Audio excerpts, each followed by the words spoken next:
Bonjour tout le monde et bienvenue sur French Podcast. Moi, c'est Charline et je suis super contente de lancer ce nouvel épisode avec Emmanuel. Salut Charline, salut à tous. Franchement, je sens que cet épisode va parler à beaucoup de monde. Parce que, comprendre le français parlé, c'est le fameux déclic. Et on le sait tous, c'est pas automatique, hein. Non mais tellement. En fait, comprendre le français écrit, c'est déjà une étape. Mais alors, la version parlée, c'est vraiment une toute autre bête. Genre, dans la vie de tous les jours, c'est gavé de contractions. T'entends des « t'inquiète »,« je sais pas »,« ça va » balancés à toute vitesse. Et tiens, anecdote, mon petit-neveu qui vit à Montréal, il débarque à Paris pour la première fois et il pige rien. En mode « mais pourquoi il parle comme ça ?» J'avoue, j'étais morte de rire, parce qu'on sous-estime à quel point c'est surprenant. Ouais, je vois exactement. Même moi, quand je suis allé dans le sud-ouest, j'ai capté à quel point c'était, un autre univers. Mais bon, justement, toute cette gymnastique du français parlé, c'est ce qu'on va décrypter aujourd'hui. Alors, pour commencer, pourquoi les sons s'évaporent dans le français courant ? Honnêtement, la première fois que j'ai entendu « tu vas où » prononcer genre « tout vous », j'ai cru que j'avais zappé une info majeure dans mes études. Mais tellement. C'est l'art de la liaison et de l'élision, tu vois. On avale, on enchaîne, parfois on explose un mot. L'enchaînement, c'est quand tu colles les mots genre « je te l'avais dit » qui devient presque « je te l'avais dit ». Il y a même la fameuse liaison. Parfois, ça rajoute des Z ou des T qui sont presque fantômes. Tu veux un exemple ? Vas-y, je parie tu gères mieux que moi. Tu vas où ? Si je veux être rapide, ça donne « tu vous » juste comme ça. Et honnêtement, c'est pareil dans tout l'hexagone ou presque. Donc, si vous entendez des sons qui disparaissent, paniquez pas, c'est normal. Faut entraîner son oreille à les reconnaître, c'est tout. Ah, on y arrive. Les accents. Parisien, marseillais, québécois. Emmanuel, tu fais le marseillais ou j'essaie mon Québec d'ici ? Oh, je te laisse la scène, Charline. Ton accent québécois, c'est quand même mythique. Ok, mais je vais pas trop forcer. C'est correct. Tu veux que je te le dise en français ou en français international ? Bon, d'accord, c'était soft. Mais même entre Montréal et Paris, c'est deux mondes. Parfois, les séries françaises, je dois revenir en arrière 2-3 fois. Franchement, faut-il essayer de tout comprendre ? Je me pose la question. Il y en a qui disent « oui, mais perso ». Je trouve qu'au début, mieux vaut se concentrer sur un accent pour pas exploser son cerveau. Après, tu développes des antennes petit à petit et t'élargis au reste. Grave, t'as raison. C'est comme butiner, comme les abeilles. On pioche un peu, puis de plus en plus loin. Bon, faut qu'on parle argot et vocabulaire familier. En top 5, t'aurais quoi ? Je dirais mec, ouf, kiffer, bouffer, fringue. Des classiques. Et encore, tu mates une série et tu tombes sur genre « il est relou ce gars ». Je captais pas relou avant. C'est juste lourd à l'envers. Moi, c'est chelou qui m'a scotché. Pareil, louche à l'envers. Sérieux, l'argot dans les séries françaises, c'est tout un voyage. Et toi, tu m'avais dit que t'avais appris ouf super tard, non ? Ouh là là, oui, 30 ans, facile. Comme quoi, même entre natifs, on découvre toujours de nouveaux codes. Moi alors, la question qui tue. Pourquoi on entend souvent que le français va vite ? Ah, bonne question. C'est notre rythme, notre flow, tu vois. Je pense aussi que culturellement, on aime les conversations animées, où tout le monde coupe la parole, rebondit. Donc, notre rythme, il s'accélère. Un exercice que j'adore, tu prends « je suis allé au marché ce matin ». Tu le ralentis et ça devient lentement « je suis allé au marché ce matin ». Tu le fais à vitesse réelle. Attends, challenge accepté. Choualéo marchetin. Ouais, j'ai fusionné tout ça, je crois. Haha, voilà, c'est exactement ça. Petit jeu pour nos auditeurs. Réécoutez des phrases ultra rapides et essayez de choper quelques mots. C'est bon pour l'oreille. Alors, comprendre littéralement, c'est bien. Mais comprendre l'intention derrière, c'est vraiment ce qui fait la différence, tu trouves pas ? Complètement. L'intonation, le contexte, les mimiques aussi. Genre, t'es dans un café, quelqu'un dit « t'as pas froid ?» alors qu'il regarde la porte ouverte. En vrai, il veut dire « va fermer la porte, s'il te plaît ». Oh oui, les sous-entendus à la française. Ça m'a toujours fait rire. Rappelle-toi, à Marseille, tu m'as raconté, t'as mal compris une blague ? Ouais, j'ai attrapé le sens à l'envers et j'avais juste l'air paumé. Mais bon, c'est comme ça qu'on apprend vraiment. Côté ressources, allez, soyons pratiques. Plusieurs podcasts sont super accessibles niveau B1, B2. Moi, j'aime beaucoup Inner French et il y a plein de vidéos sur YouTube fait exprès pour progresser à l'oral.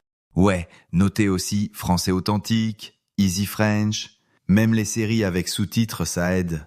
Et puis, beaucoup d'outils en ligne sont gratuits pour s'entraîner. Petit coup de cœur donc pour Inner French si vous voulez aller plus loin. Parlons méthode. J'insiste toujours, créer un espace immersif chez soi, genre coller des notes partout avec les mots qu'on veut retenir, c'est top. Sans oublier le shadowing. Tu répètes après ce que t'entends. Tu prends des notes. Tu te parles tout seul devant le miroir. Moi, je fais ça pour mes intros, sérieusement. Rien de mieux pour se décoincer. J'ai intégré plein de mots familiers juste en papotant avec mes voisins dans l'immeuble. Des petites discussions qui changent tout. On va être honnête. La peur de se tromper, ça bloque plus que tout. C'est clair. Perso, j'ai mis un moment à me détendre et à accepter de pas tout comprendre du premier coup. Et je me souviens ma première fois sur un plateau télé pour débattre en public, j'étais liquéfiée. 3 mots bégayés, une erreur de citation. Puis bon, personne ne s'en est souvenu sauf moi. Faut rester indulgent avec soi-même. Allez, avant de conclure, on prend 3 questions flash envoyées par nos auditeurs. La première, comment améliorer la compréhension quand tout va trop vite? Ralentir l'audio, réécouter, repérer les mots-clés. Et s'entraîner, toujours. Deuxième, dois-je absolument parler comme un natif? Franchement, non. L'important, c'est d'être compris, pas d'imiter parfaitement chaque accent. Et la dernière, une astuce pour piger l'argot? Allez, devinette. Si je te dis « c'est mortel », ça veut dire quoi? Répondez sur le site. On vous laisse méditer. Merci d'avoir été avec nous. Continuez à oser l'oral, amusez-vous et surtout, revenez pour le prochain épisode. À bientôt, Charline. Bye à tous. Bye Emmanuel, bye tout le monde. On a déjà un peu abordé, mais pour pratiquer vraiment, choisissez chaque jour une petite vidéo ou un extrait audio en français. Écoutez plusieurs fois, d'abord pour comprendre le sens général, puis pour repérer les détails. Ouais, super astuce. Notez des mots ou expressions inconnues, faites des recherches et demandez autour de vous. Se créer son propre vocabulaire, là, ça marche. Et puis, s'enregistrer en train de répéter ou de résumer, c'est génial pour mieux prononcer et intégrer les sons. Pour s'entraîner, faut y aller à fond sur les ressources authentiques. Podcast, vidéo. Faut que le sujet vous intéresse. Ça aide à rester motivé. Et tentez le shadowing régulièrement. Vous répétez direct après l'audio, même si c'est bizarre au début. Vous verrez, prononciation et oreille progressent ensemble. À chaque nouvelle expression entendue, notez et révisez. Un peu comme des cartes de vocabulaire à l'ancienne, mais version numérique. Alors en gros, intégrez chaque jour un mini shadowing. Piochez dans vos séries ou podcasts préférés. Imitez la prononciation, le rythme. Oui, créez un petit carnet où notez tout ce que vous découvrez. Idiomes, expressions, mots nouveaux. On relit, on répète et surtout, on s'amuse un peu. Et lancez-vous dans des échanges linguistiques, en ligne ou en vrai. Testez votre compréhension en répondant spontanément, rien de tel pour progresser. Alors il n'y a pas une façon d'écouter. Essayez de repérer les mots-clés dans des dialogues rapides. Entraînez votre oreille sur les trucs essentiels. Regardez d'abord avec sous-titres français, puis sans rien, après plusieurs écoutes. Hyper efficace pour associer les sons à l'écrit, surtout au début. Et variez les supports. Passez de podcast à film, puis à de vraies conversations, même informelles. C'est ce qui vous ouvrira l'oreille vraiment. On répète car c'est clé. Shadowing quotidien. Imitez, copiez, amusez-vous, c'est pas grave de rater. Créez votre fiche ou carnet de bord, relisez-les souvent pour fixer les nouveaux mots. Et rien ne vaut les échanges, surtout pour zapper la peur de répondre du tac au tac. Pour vraiment tout capter, faut plonger dans la culture. Films, bouquins, émissions. Visez les trucs du quotidien, là où on parle vrai. Et dès que possible, tentez les rencontres avec des natifs, même par Zoom ou WhatsApp. On se surprend à comprendre et à trouver ces mots. Pensez aussi à explorer différents thèmes avec des podcasts. Cuisine, politique, musique. La diversité, c'est ce qui enrichit vraiment la compréhension. La clé? L'écoute active, tous les jours si possible, avec beaucoup de formats différents. Accent, registre, sujets variés. Soyez curieux et testez la transcription. Écoutez, écrivez ce que vous entendez, puis comparez avec l'original. On repère vite ses erreurs. Et puis, plus vous discutez avec des natifs, plus vous gagnez en confiance. D'abord le sens global, après les détails. Faut oser. On radote un peu, mais c'est capital. Matez des films, lisez des livres, vivez la langue, pas seulement la grammaire. Et sortez de votre zone de confort. Atelier, discussion. On apprend en se frottant au vrai français parlé. Pensez aussi aux ressources thématiques pour enrichir votre vocabulaire sur des sujets spécifiques. Vous serez prêt à tout comprendre, peu importe le contexte. Vous voulez monter d'un cran? Échangez avec de vrais natifs, via Tandem, HelloTalk ou à la terrasse d'un café. Rencontrez-les régulièrement, en visio ou en personne, rien que pour capter la diversité des accents, du vocabulaire. Et petit conseil bonus, enregistrez-vous pendant ces échanges. C'est un super outil pour progresser sur la prononciation et l'assurance. Plus on regarde de films, séries, on écoute d'interviews, plus les expressions idiomatiques deviennent naturelles à l'oreille. C'est comme développer un sixième sens linguistique. Et puis, si on participe à des rencontres en vrai ou en ligne, chaque échange, même petit, compte. Varier des thématiques. Chaque univers a son jargon, ça force l'oreille à s'adapter. Misez sur les expressions idiomatiques. Faites-vous des fiches, utilisez des applis. Puis réutilisez-les en discussion. C'est la clé pour les assimiler. Regardez beaucoup de vidéos, avec sous-titres en français, on repère vite les expressions qui reviennent. Faites une liste, cherchez le sens, testez-les en contexte. Plus vous oserez, plus vous vous ferez plaisir avec le français vivant. Train your ear. Enfin, entraîner son oreille aux variations d'intonation.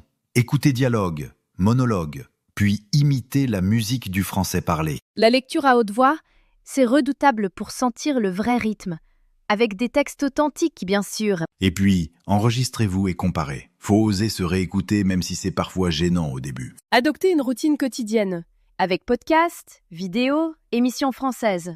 L'oreille s'adapte, un peu comme une abeille qui butine de fleur en fleur. Faites du shadowing, répétez à voix haute, jouez avec les sons. La fluidité, ça vient petit à petit. Et continuez à noter toutes vos découvertes dans votre carnet perso, puis relisez, relisez, relisez. Pour finir, simulez des vraies situations. Ateliers linguistiques, jeux de rôle. On apprend à comprendre les nuances, les intentions cachées derrière les phrases, même simples. Essayez d'écouter activement au resto, dans un magasin ou avec des potes. Chaque contexte ajoute une couche à votre compréhension. Vous pouvez aussi vous enregistrer dans ces moments-là, puis analyser comment vous réagissez, ce que vous avez compris ou non. Ça fait progresser vite. Et sur ce, notre tips ultime, plongez-vous dans la culture. Films, livres, émissions, tout ce qui vous fait vibrer ou rire. Vivez la langue, pas juste les règles. Participez à des événements ou des rencontres, là où le français s'invente chaque jour. Et testez différents domaines, du sport à la cuisine. C'est une mine de vocabulaire. Merci d'avoir fait ce voyage avec nous. Et on espère que ces astuces vous donneront le déclic, ou au moins quelques bons fous rires. On se retrouve très vite. Ouais, ce sera un plaisir. À la prochaine, Charline. Et à bientôt tout le monde. Bye Emmanuel, prenez soin de vous et continuez à butiner le français comme des abeilles. Écoute la deuxième partie de Podcast Bonjour. français. Alors aujourd'hui, on aborde un sujet qui revient très souvent chez celles et ceux qui apprennent le français. Ah oui. Cette frustration, vous savez, d'avoir un bon niveau à l'écrit, disons B1, B2, mais à l'oral, oula. On a l'impression de régresser. Exactement. On se sent parfois à deux face à des natifs, surtout cette impression qu'ils parlent super vite. C'est un classique, effectivement. On a reçu pas mal de lectures là-dessus, d'ailleurs. Oui, des articles, des posts Reddit très animés, une étude universitaire aussi, des guides de phonétique. C'est clair que ça préoccupe. Tout à fait. Et notre idée aujourd'hui, c'est justement de décortiquer un peu tout ça. Pourquoi c'est si difficile, cette compréhension orale? Et surtout, comment faire pour progresser. Voilà. Explorer les stratégies, les ressources qui marchent vraiment, d'après ce qu'on a lu. Plonger un peu dans le français, le français de la vraie vie, quoi. Parfait. Alors, le plan, si vous voulez bien. On regarde d'abord pourquoi c'est compliqué. Les obstacles. C'est ça. Ensuite, les stratégies, les trucs pour s'améliorer. Après, on zoome sur le français parlé lui-même, ses petites particularités. Les différences avec l'écrit, les liaisons, tout ça. Exact. Et on termine avec les outils, les ressources concrètes pour s'entraîner. Ça vous va comme programme? C'est parti. Bon, alors, pourquoi c'est si dur d'abord? Si on reprend les retours des apprenants sur Reddit ou des blogs comme Français avec Pierre, il y a deux trucs qui ressortent tout le temps. J'imagine le vocabulaire. Oui, surtout le vocabulaire informel, tous ces mots comme boulot, taf, bouffe. Les abréviations aussi, à part, ciné, prof. Voilà. Et puis, cette fameuse vitesse, l'impression que ça défile. C'est vrai que le manque de vocabulaire, c'est un gros morceau. L'étude jordanienne qu'on a lue le chiffre même. 78% des apprenants le citent comme difficulté numéro 1. Ah oui, quand même. Mais c'est pas juste une question de mots manquants. Ce qui est intéressant, c'est que le blog Comme un Français et l'étude pointent aussi l'importance de la culture. La culture. C'est-à-dire, Parfois, on bloque pas sur un mot, mais sur une référence, une blague, un sous-entendu lié à la société française qu'on n'a pas. Comprendre, c'est pas juste décoder des sons, en fait. c'est aussi décrypter un contexte, Exactement. interpréter. D'accord. Et cette vitesse perçue, alors Oui. d'où ça vient? Français avec Pierre explique bien que c'est lié à l'accent tonique en français. Il porte sur le groupe de mots, pas sur chaque mot individuellement. Du coup, ça crée un flux. Un flux continu. Oui. Les frontières entre les mots s'effacent un peu pour une oreille qui n'est pas habituée. Ça donne cette impression que tout est lié sans pause. Je vois. Et ça a des conséquences. Bah oui, ça sature ce qu'on appelle la mémoire de travail. L'étude jordanienne le montre bien. 73% des participants disent avoir du mal à retenir ce qu'ils viennent d'entendre. Logique. Si le cerveau est occupé à déchiffrer le son, Il ne peut pas stocker l'info efficacement. Et puis, il y a le décalage, grammaire apprise, grammaire orale. ah oui, la négation sans le ne. Le fameux « je sais pas Ou le te qui devient te devant une voyelle. T'as vu ?» ». C'est ça. Et la prononciation elle-même. Le E muet ou caduc, c'est un exemple parfait. Tu peux donner un exemple concret ? La phrase « je ne sais pas ce qu'il prend au petit déjeuner », à l'oral, ça devient très vite je sais pas ce qu'il prend au petit-déj ». Ah oui, effectivement, la musique n'est plus la même. C'est radicalement différent. Et ces phénomènes, les élisions, les assimilations, les lettres qui tombent, ils sont partout dans le français parlé. C'est ça qui le rend si différent de l'écrit standard.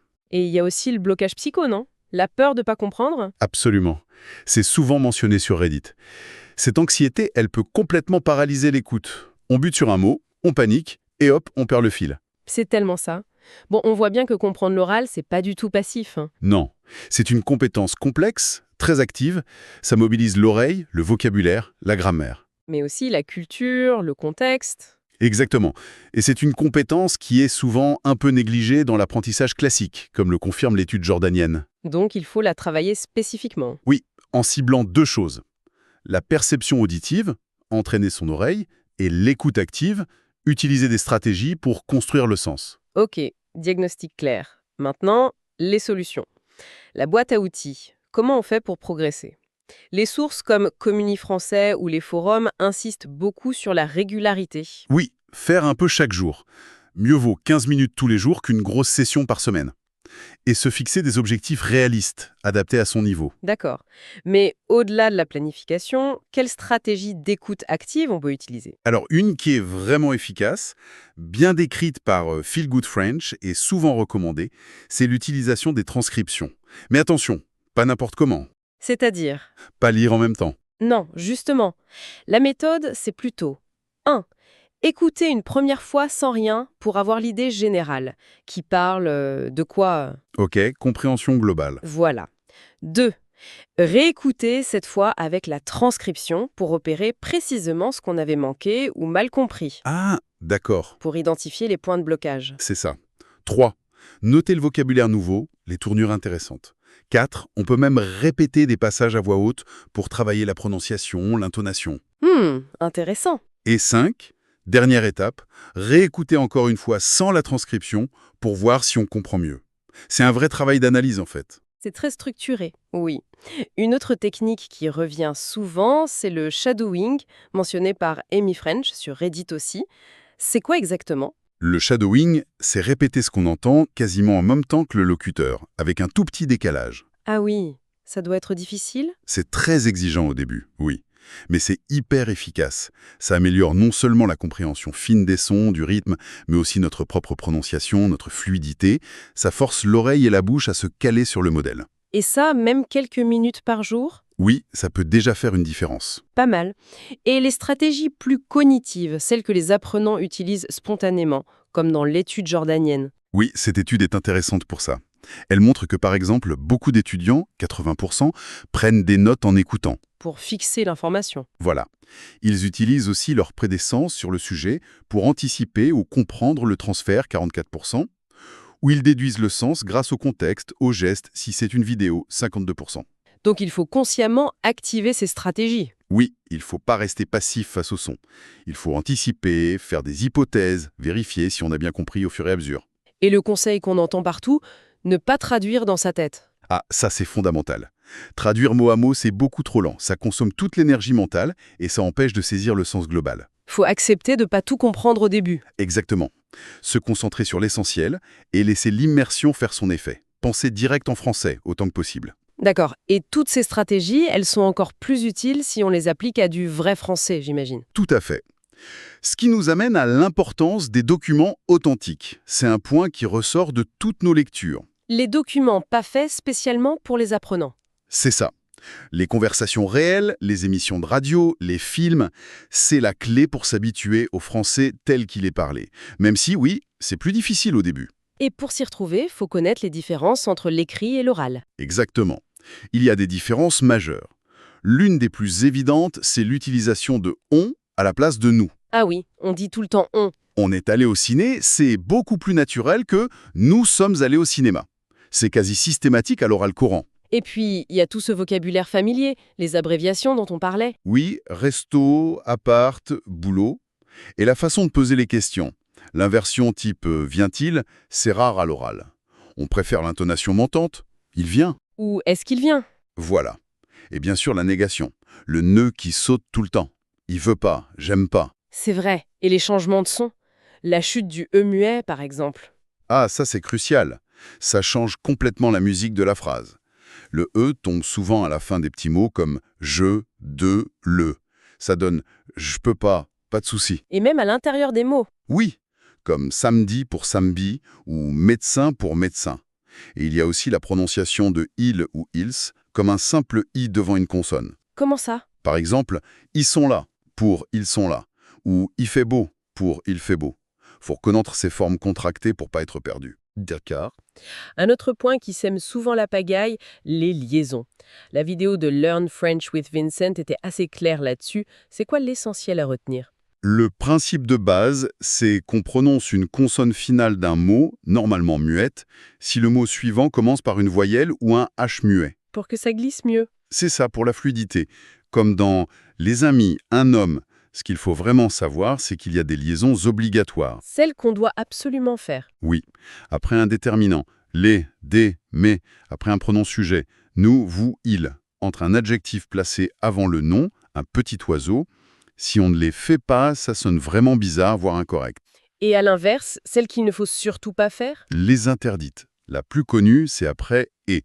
On dit « Paul et Anne », jamais « Paul et Anne ». Ah oui, ça choque l'oreille. Et aussi, pas de liaison après un nom au singulier suivi d'un adjectif. Un soldat anglais, pas soldat anglais. D'accord. Obligatoire, interdite, et il reste les facultatives. Oui, les facultatives. C'est là que ça dépend un peu plus du style, du niveau de langue. On les fait plus souvent dans un langage soutenu. Par exemple? Après un verbe, comme dans « ils sont arrivés ». En conversation courante, on dira plus souvent « ils sont arrivés ». C'est plus une question de registre. Donc moins crucial pour la compréhension de base. Disons que l'important, c'est de maîtriser les obligatoires et d'éviter les interdites. Et surtout, de ne pas confondre la liaison avec autre chose, le T euphonique. Ah, le fameux T avec des tirets. Quelle est la différence clé? C'est simple, la liaison utilise une consonne qui existe déjà dans le mot, même si elle est muette d'habitude. Le S de les, le D de grand qui devient T dans grand homme. Le T euphonique, lui, est un T qu'on ajoute pour éviter que deux voyelles se rencontrent.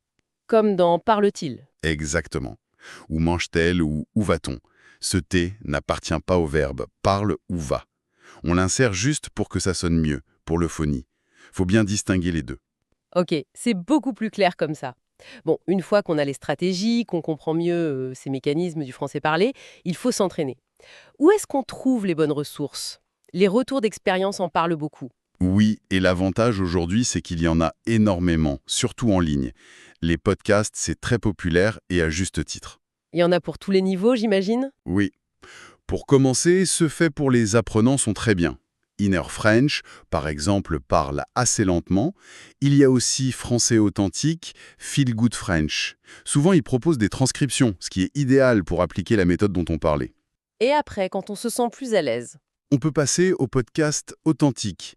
RFI Journal en français facile, c'est une excellente transition, l'info, mais avec un débit plus calme et un vocabulaire un peu simplifié. Et ensuite, La vraie immersion? Voilà.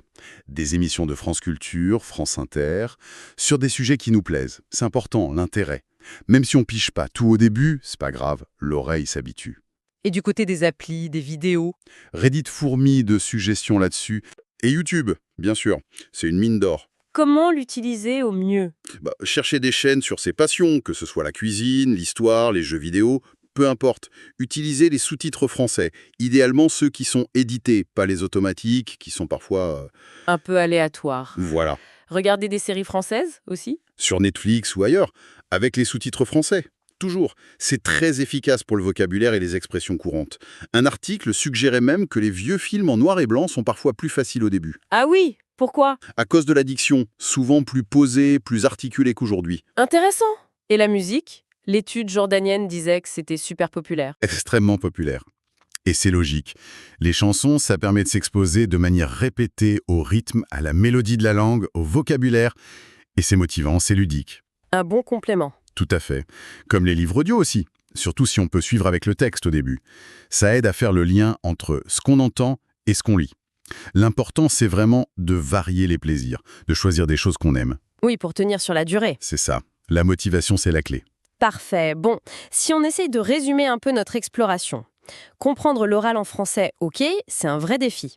À cause du vocabulaire informel, de la vitesse perçue, des différences avec l'écrit, de la phonétique. Oui, les obstacles sont réels. Mais on a vu qu'il y a des stratégies actives qui aident vraiment.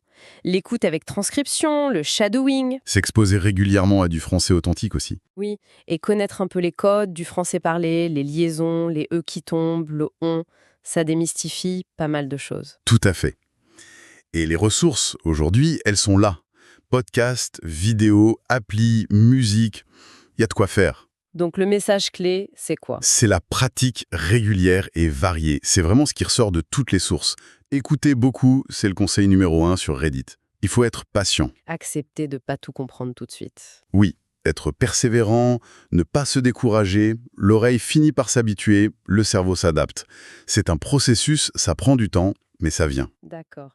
Et pour finir, peut-être, une petite question pour prolonger la réflexion.